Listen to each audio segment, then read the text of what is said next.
오늘은 지난 시간에 공부했던 내용을 바탕으로 인공지능이 어떤 과정을 거쳐 우리 일상에 함께하고 있는지 인공지능의 개발 과정과 환경을 통해 알아보겠습니다.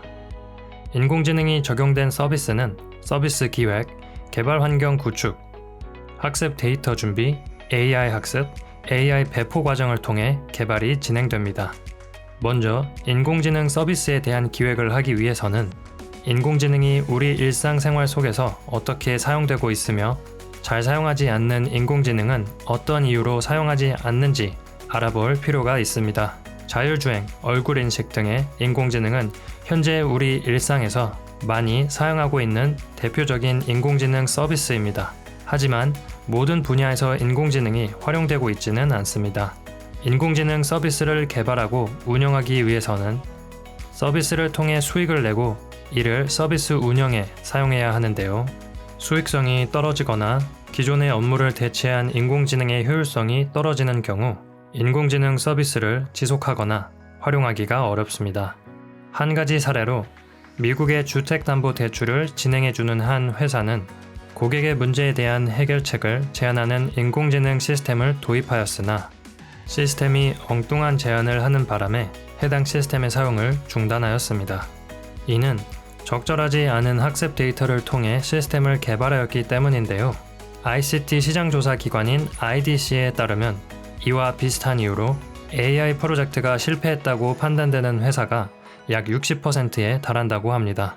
서비스를 지속적으로 운영하고 수익을 발생시키기 위해서는 고객은 누구인가, 어떠한 과제를 해결하는가, 무엇을 사용해 해결하는가, 이 세 가지 항목을 명확히 설정하고 기획해야 하는데요.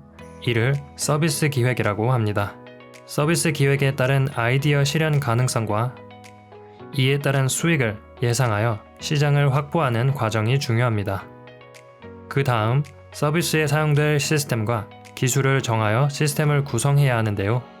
UI, UX라는 말을 들어본 적이 있나요? UI, User Interface는 사용자가 서비스를 사용하여 마주하는 곳으로 폰트, 컬러, 레이아웃 등으로 이루어져 있습니다. UX, User Experience는 사용자 경험의 약자로 사용자가 서비스를 사용하며 느끼는 경험을 의미합니다. 이렇게 사용자가 서비스를 사용하고 상호작용하는 모든 것들을 프론트엔드 개발 분야라고 합니다. 개발 언어로는 HTML, CSS, 자바스크립트 등이 있습니다. 백엔드는 프론트엔드가 잘 작동하도록 도와주는 서버 쪽 개발 분야입니다. 백엔드에서는 데이터를 저장하고 관리하며 프론트엔드에서 필요한 기능들을 구현합니다. 개발 언어로는 자바, PHP, 루비, 파이썬 등이 있습니다. 그렇다면 서비스에서 사용될 인공지능은 어떻게 결정되는 걸까요? 인공지능은 학습 방법에 따라 용도와 성능이 결정됩니다. 기획한 서비스에서 인공지능이 어떤 역할을 해야 하는지를 파악하고 역할에 따라 인공지능이 잘 할 수 있도록 학습하는 것이 중요합니다. 지난 시간에 배운 인공지능의 종류에 대해 복습해 볼까요? 머신러닝은 학습 데이터에 정답이 포함되어 있으면 지도학습, 없으면 비지도학습으로 나뉩니다. 지도학습의 경우 분류와 회귀로 나뉘는데요. 분류는 입력값이 주어졌을 때 그 값이 어떤 종류인지 나타내는 것이며 회귀는 둘 이상의 변수 값의 관계를 나타내는 것입니다. 비지도 학습의 경우 군집화 등으로 구성되는데요. 학습 데이터에 정답이 포함되어 있지 않기 때문에 비슷한 특성을 가진 데이터들을 묶어 집단으로 정의하도록 하는 것이 군집화입니다. 서비스의 목적, 데이터의 특성, 개발 기간, 학습 데이터의 양 등을 고려하여 알맞은 인공지능 학습 방법을 결정해야 합니다. 개발 기간이 길지 않고 데이터의 수가 적다면 머신러닝, 개발 기간이 충분하고 데이터의 수가 많다면 딥러닝을 사용하는 것이 효율적입니다. 본격적인 개발에 들어가기 전에 몇 가지 개발 툴에 대해 알아보겠습니다. 코딩을 돕는 PyCharm, VS Code, Jupyter, Colab 등의 툴과 다양한 개발을 할 수 있도록 돕는 아나콘다, Git 등이 있습니다. PyCharm의 경우 패키지 설치가 쉬우며 코드 및 함수 관리가 쉽다는 장점이 있습니다. VS 코드의 경우 제작사인 마이크로소프트에서 제공하는 확장 프로그램을 쉽게 사용할 수 있다는 점과 코드를 분석해주는 다양한 창들이 있다는 장점이 있습니다. 주피터 노트북의 경우 사용자가 지정한 단위를 기준으로 코드를 실행하여 결과를 확인할 수 있는 장점이 있습니다. 콜랩의 경우 개발 환경을 추가적으로 설정해줄 필요가 없다는 장점이 있습니다. 협업 툴로는 각각의 기능 또는 프로젝트마다 라이브러리를 설치할 수 있는 공간을 나눠 툴의 버전을 관리할 수 있도록 하는 아나콘다, 나무의 가지를 뜻하는 브랜치를 통해 여러 사람이 함께 개발하고 프로젝트를 백업할 수 있도록 하는 Git이 있습니다. 개발 환경에 대한 준비가 끝나면 AI 학습 데이터를 준비하게 됩니다. 모바일의 발전에 따른 학습 데이터의 증가는 인공지능의 정확도에 영향을 주었습니다. 학습 데이터에 대한 준비는 인공지능 서비스를 만드는 과정에서 많은 시간을 차지합니다. 일반적으로 학습 데이터는 Kaggle, 공공 데이터 포털, AI 허브 등 학습 데이터를 제공하는 사이트나 웹페이지를 방문해서 데이터를 수집하며 직접 데이터를 수집할 수도 있습니다. 이렇게 수집한 데이터를 인공지능이 쉽게 이해하고 학습할 수 있도록 가공해주는 과정이 필요합니다. 파이썬의 경우 pandas, numpy, matplotlib과 같은 라이브러리를 통해 데이터를 가공할 수 있으며 이미지 데이터의 경우 라벨링 툴을 이용하여 데이터를 가공할 수 있습니다. 좋은 품질과 많은 특성을 가진 학습 데이터를 준비하는 것이 좋습니다.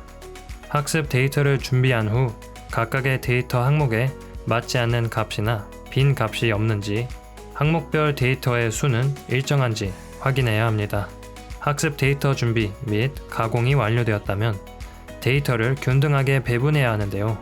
향후 AI 모델의 검증을 위해 전체 데이터를 학습 데이터와 테스트 데이터로 나누어야 합니다.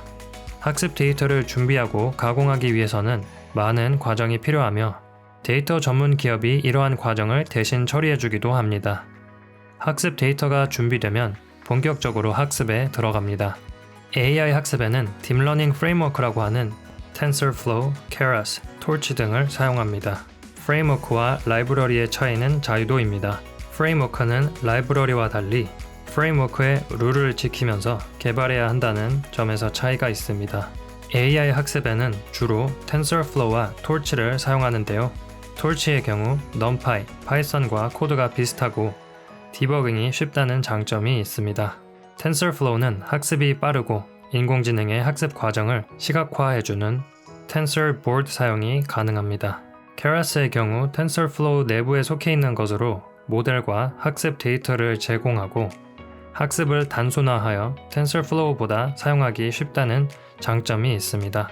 이 외에도 다양한 딥러닝 프레임워크가 있으며 개발 환경과 상황에 따라 프레임워크를 선택하여 학습을 진행해야 합니다.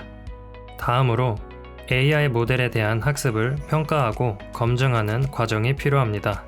학습 데이터 준비 과정에서 분배한 데이터를 사용해 다음 기준에 따라 모델을 점검합니다. 모델은 전반적으로 얼마나 정확한가? 모델은 여러 시나리오에서 예상대로 작동하는가? 예외적 상황을 전부 고려했는가? 수치적으로 확인할 수 있는 부분은 여러 도구를 통해 점검이 가능합니다.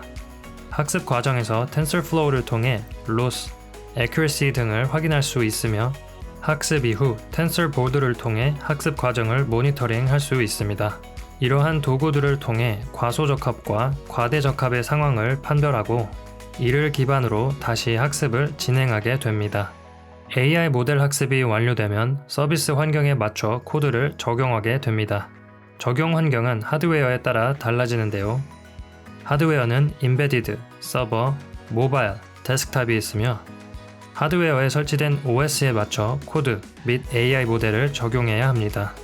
각각의 환경에 맞는 모델과 코드를 적용하여 시스템이 서로 상호작용할 수 있도록 하는 것이 중요합니다.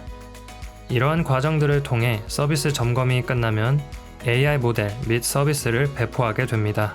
이후에도 지속적인 모니터링을 통해 AI 모델 동작에 문제가 없는지 확인해야 하는데요. 모니터링 과정에서 문제가 발생한다면 AI 모델 학습 과정으로 돌아가 다시 학습을 진행해야 합니다.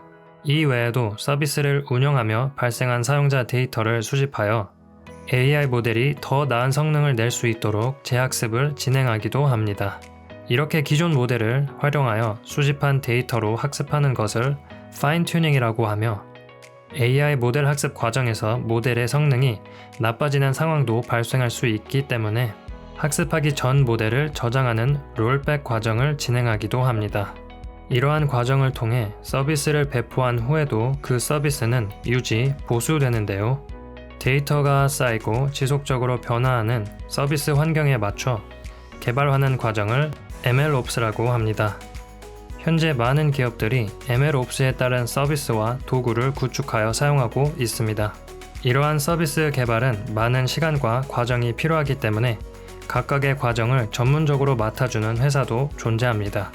클라우드웍스나 데이터 헌트의 경우 고객이 원하는 데이터를 수집하고 라벨링 작업을 진행해 줍니다.